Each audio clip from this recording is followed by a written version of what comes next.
Well, good morning, everybody. It's Sunday morning.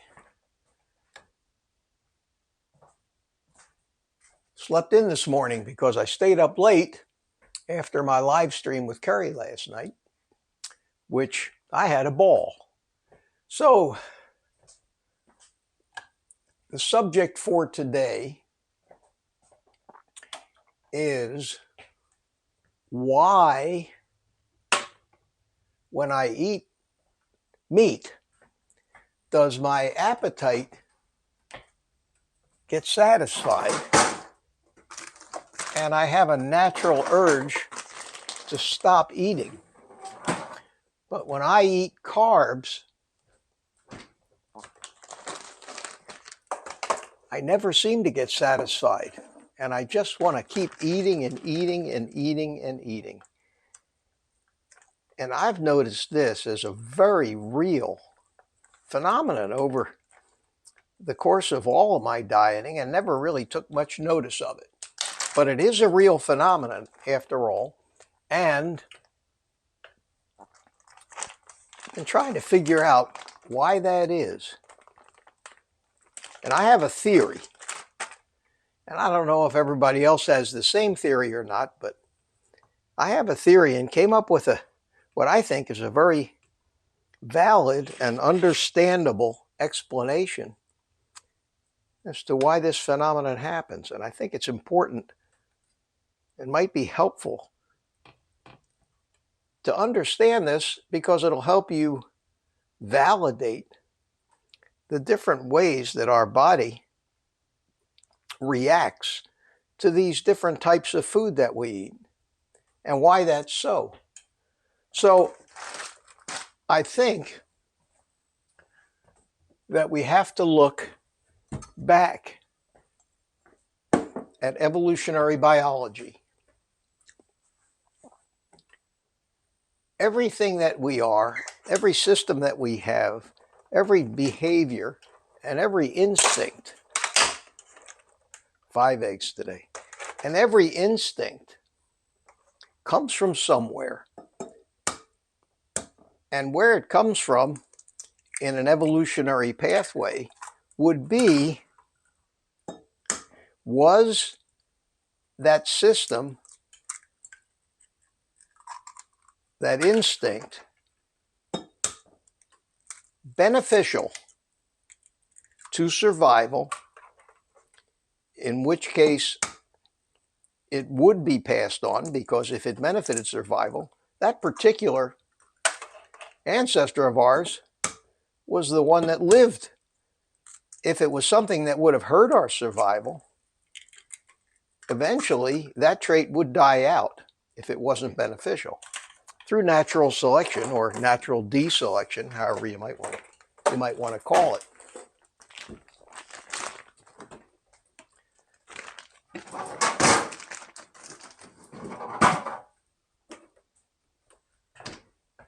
So every system that we have, every bit of chemistry that we have, every instinctual behavior that we have, that we've inherited through genetics and epigenetics, has a reason why it survived. So why is it a pretty well common trait in most, if not all, humans, that we have this urge to continue to gorge on sugar, and we don't have that urge on meat? And excuse me while I beat my eggs.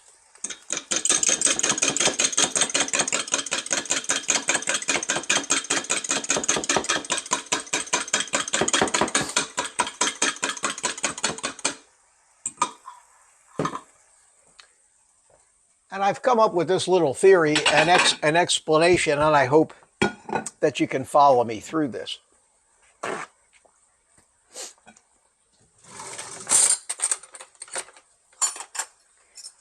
I view sugar, which came from fruits and vegetables and nuts and other things,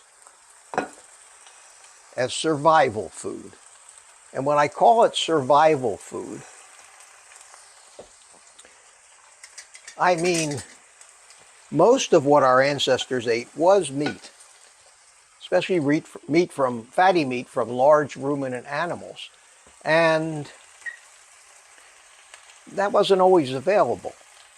At the times when that wasn't available, we do have the ability, like a hybrid car, to burn alternative types of food as fuel, and sugar is one of those. But it's not the preferred type of fuel for our metabolism. And the sugar was not always available either, because most of the fruits back then were seasonal and didn't always exist.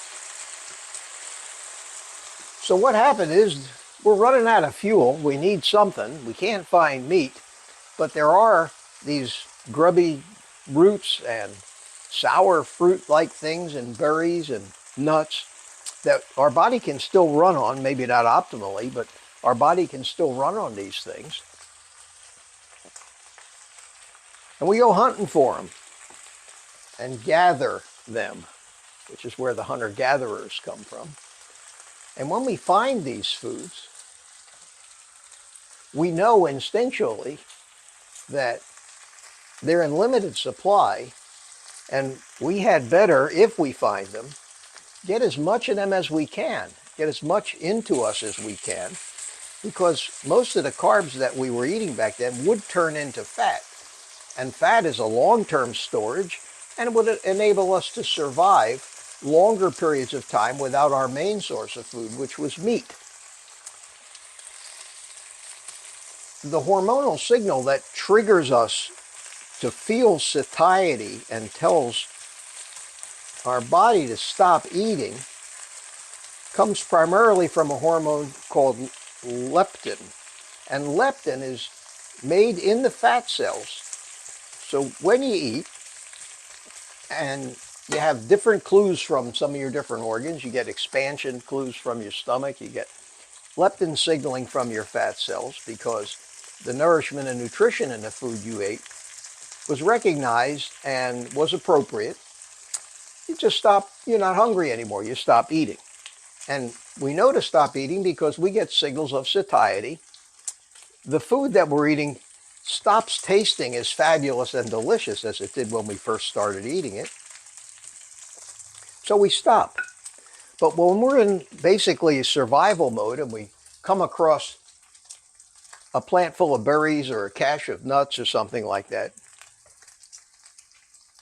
over time, a mechanism developed to turn off these mechanisms that give us a feeling of satiety, because it behooved us, in a survival point of view, to get as much of this stuff in us as we possibly could, because it might be in short supply. And since our appetite never got turned off, we would keep eating, and we would keep eating until we basically couldn't hold anymore. And we all know what that's like. You get so stuffed you can hardly move, but you're still hungry. The hunger was still there. So we have a tendency when we're eating survival food to eat everything in sight, which is what happens to those of us that are not only carb addicts, but just regular human beings in general. They eat and eat and eat and eat and eat, and they never really get their appetite satisfied, and they end up gorging on all this sugar, which our body happily turns into fat and stores it away, which is why eating sugar makes you fat. Eating fat triggers the satiety hormones, so we only eat so much of it, and we're happy. We're not hungry anymore. We're not eating everything in sight. We push away ourselves from the table. And I think it all comes from a time in our past, and even maybe our not too distant past, where it was a survival benefit to gorge on survival food.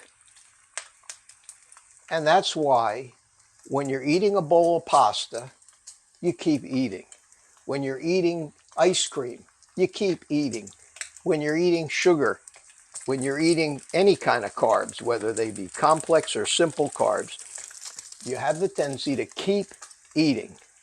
Not only does it feed this dopamine response and feed your addiction, but it also satisfies some of this ancient, what I think is genetic programming.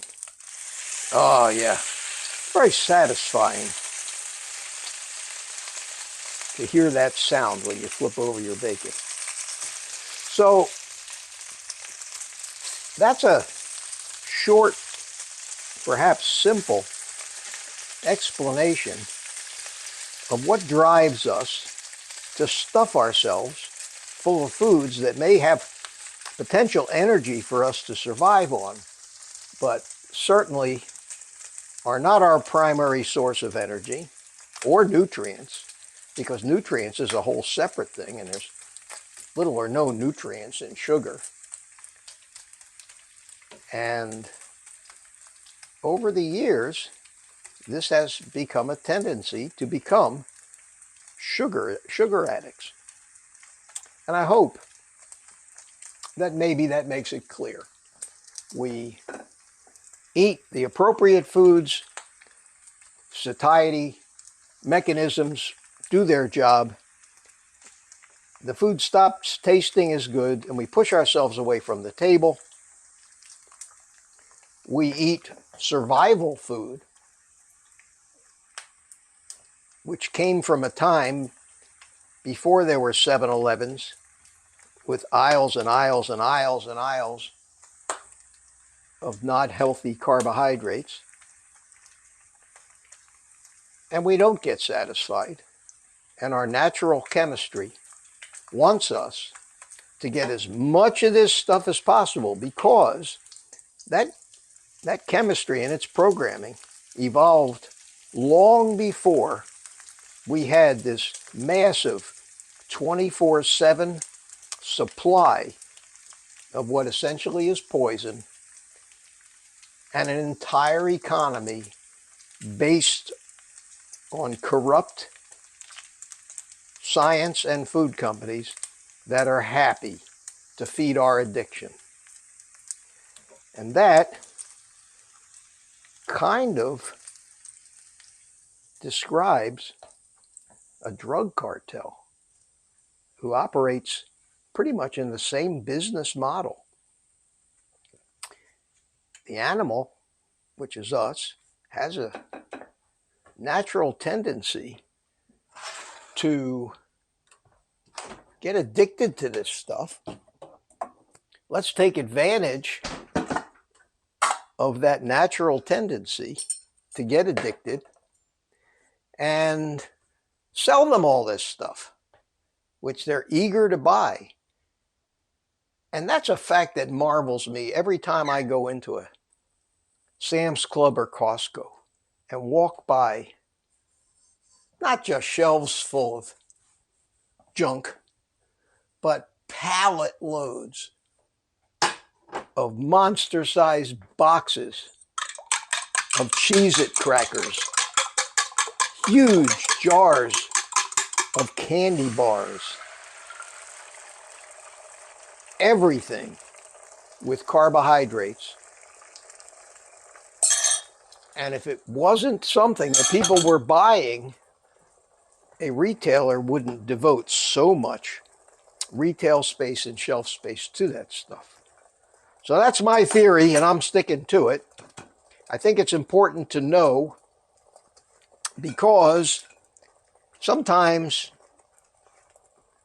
I keep saying that if you know the reasons why you do some of these things, and you can recognize the symptoms of those things as they're happening, maybe you can actually intervene on an intellectual level and do something about it before autopilot takes over, and the next thing you know, you're feeling guilty and ashamed of yourself because you ate that whole half a gallon of ice cream and you were still hungry. Now, ice cream does have the ability, interestingly enough, to satisfy your hunger. especially if it's ice cream that contains a lot of fat. It's not a low-fat ice cream, like Haagen-Dazs or Ben & Jerry's, because fat does trigger satiety. So it's easier to eat an unlimited supply of low-fat, high-sugar foods, which is most foods. But the inclusion of fat in those foods kind of thwarts this gorge response. And I came up with that after I figured out there was a reason why I would get through three-quarters of my half-gallon of ice cream, and I felt kind of satisfied when I was on one of my binges, instead of why I didn't eat the whole thing. But I also learned that if I took what was left of that half a gallon and put it in the freezer, between a half an hour and an hour later, I would go back to finish it. And after I got to the point where I didn't want any more ice cream, after three-quarters of a gallon, I would actually turn on the hot water in the sink, and I would pour the rest of that down the drain. Because when my addictions gave me control of logical thinking again, I knew that if I didn't get rid of the rest of it, there was nothing that was going to keep me from eating the rest of it. And I, at that point, didn't want to do it. And sure enough, an hour later, I was saying to myself, why did you throw that ice cream away? Because I wanted it again. And that's how I can control most of my addictions these days, is by basically not eating any of it, and certainly not keeping it around in the house where it's available to me, which is one of the things that makes it much harder for those of us that are living with people that are not on this lifestyle and still addicted to that stuff. The fact that the food is around is one of the reasons why you're much more likely to fail on your efforts. So that's it. My omelet is just about ready. I do eat bacon and eggs almost every day. I marvel in the fact that I'm satisfied eating such a limited range of food and still look forward to it more than I would look forward to any of those carbs or any of that stuff. So with that, I'm going to plate my egg. Wow, 5 eggs, look at that.